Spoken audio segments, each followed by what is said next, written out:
Kadang-kadang, ya, pesan yang paling kuat itu justru tersembunyi di tempat yang paling nggak kita duga. Nah, kali ini kita akan coba jadi detektif bareng-bareng. Kita akan bedah sebuah pengumuman sekolah yang kelihatannya sederhana banget buat mengungkap apa sih sebenarnya cerita di baliknya, terutama soal kepemimpinan dan komunitas. Oke, ini dia barang bukti kita. Cuma beberapa baris kalimat kan? Kelihatannya pengumuman biasa banget. Tapi percaya deh, dari teks sesingkat ini kita bisa belajar banyak hal. Inilah fondasi dari semua analisis kita hari ini. Nah, ini dia pertanyaan utamanya. Apakah ini sekedar formalitas, ucapan selamat, udah gitu aja? Atau jangan-jangan ada narasi yang lebih dalam yang sedang dibangun di sini? Yuk kita coba bongkar bareng-bareng. Apa sih yang bisa kita pelajari dari pilihan kata-katanya? Untuk mulai menjawab itu, kita perlu mundur selangkah dulu. Sebelum kita bedah kata per kata, kita lihat dulu gambaran besarnya. Apa sih sebenarnya pesan inti yang mau disampaikan lewat pengumuman ini? Dan ternyata, pesan utamanya itu mengerucut ke satu orang. Jadi, langkah pertama kita jelas. Kita harus kenalan dulu sama tokoh utamanya. Siapa sih sebenarnya Raditya ini? Dan gimana teks ini menggambarkan sosok dia? Hal pertama yang kita lihat, tentu saja, namanya. Penyebutan nama lengkap ini penting banget loh. Ini langsung menetapkan sebuah identitas yang spesifik. Fokusnya jelas. Ini bukan tentang sebuah grup, tapi tentang seorang individu. Tepat setelah nama, langsung muncul jabatannya. Ketua kelas 7C. Ini bukan sekedar titel. Ini langsung memberi dia peran formal dan, yang lebih penting, sebuah komunitas untuk dia pimpin. Dia bukan lagi cuma Raditya. Dia adalah pemimpin untuk teman-temannya di 7C. Nggak cuma itu, informasinya makin lengkap dengan menyebutkan latar belakangnya. Ini ngasih lapisan sejarah dan koneksi ke lingkungan sekitar. Ini seolah-olah bilang kalau dia itu produk dari komunitas itu sendiri, seseorang yang punya akar yang jelas di sana. Oke, kita udah tahu siapa dia dan posisinya.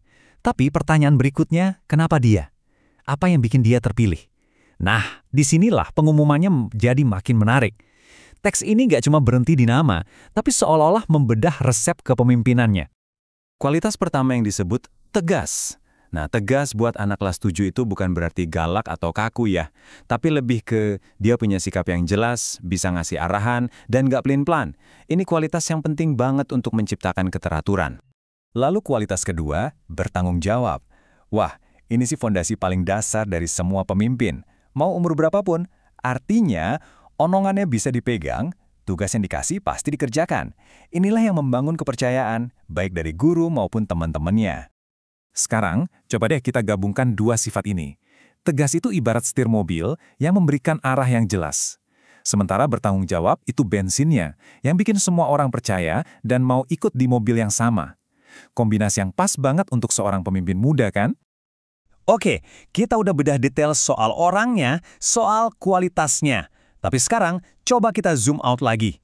Pertanyaan yang lebih besar, kenapa sih sampai perlu dibuat pengumuman segala? Apa makna dibalik apresiasi publik seperti ini? Dan jawabannya ternyata dalam banget. Pengumuman sesimpel ini punya banyak fungsi. Pertama, ini kayak stempel pengesahan. Hei, pilihan kita sudah tepat. Kedua, ini menjadikan Raditya sebagai role model. Ketiga, sekolah seakan-akan bilang, inilah nilai-nilai yang kita junjung tinggi di sini.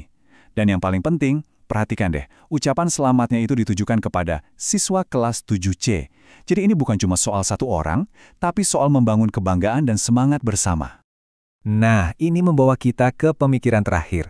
Coba deh Anda perhatikan di sekitar Anda, mungkin di kantor, di kampus, atau bahkan di lingkungan rumah. Ada nggak sih tindakan-tindakan kecil berupa pengakuan atau apresiasi seperti ini? Kalau ada, coba renungkan. Kira-kira cerita apa ya yang sebenarnya sedang disampaikan di baliknya?